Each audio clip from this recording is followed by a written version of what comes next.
Hi there everyone.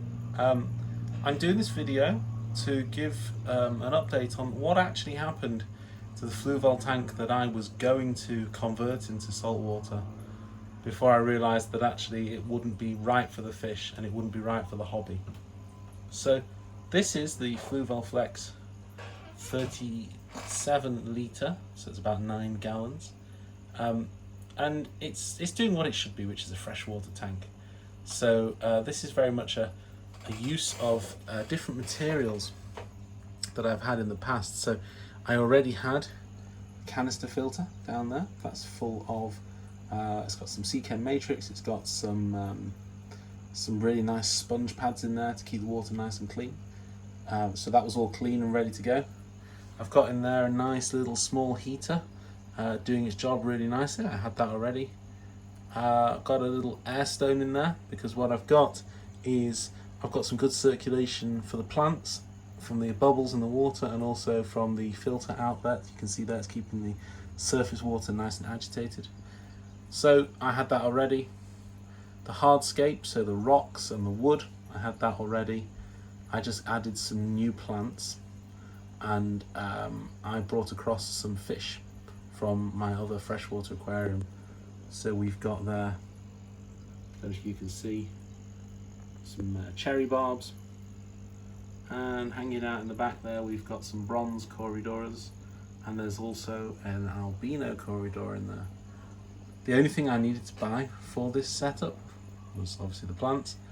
I got some sand from the pound shop, gave it a really good wash, just regular play sand. I know there's some mixed opinions about whether that is or isn't the right thing to add, but it works well for me and it's a fraction of the price of normal sand. And I also got, just moving around the back, I got a tube of black acrylic paint from the pound shop and I painted up the back here, gave it 3 or 4 coats.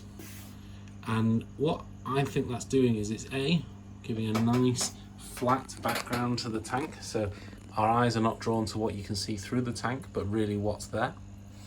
And yeah, it stops any light coming through the back and maybe will help control algae.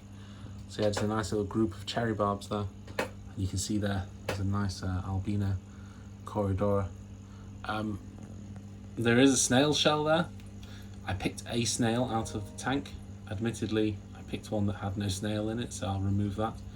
And yeah, oh, and there's a baby bristlenose pleco. I've got loads and loads and loads of bristlenose plecos from a spawn that happened.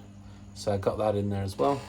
And just a very simple basic thermometer stuck to the side.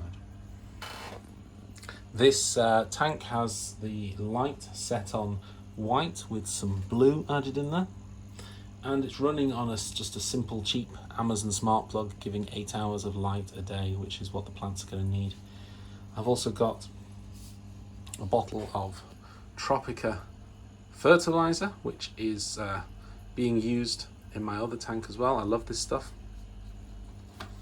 And the water I've used in here, it's just normal tap water, but I have run it through a Pisani nitrate removing filter.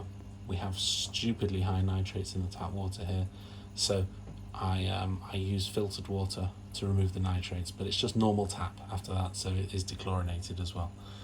That's all for this tank. I just wanted to give people a little bit of a background on what happened to that tank that I was allegedly going to convert.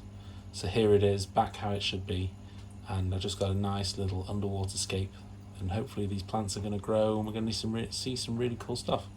Thanks for watching. If you like it, hit the like button, hit subscribe, leave any comments. Thank you.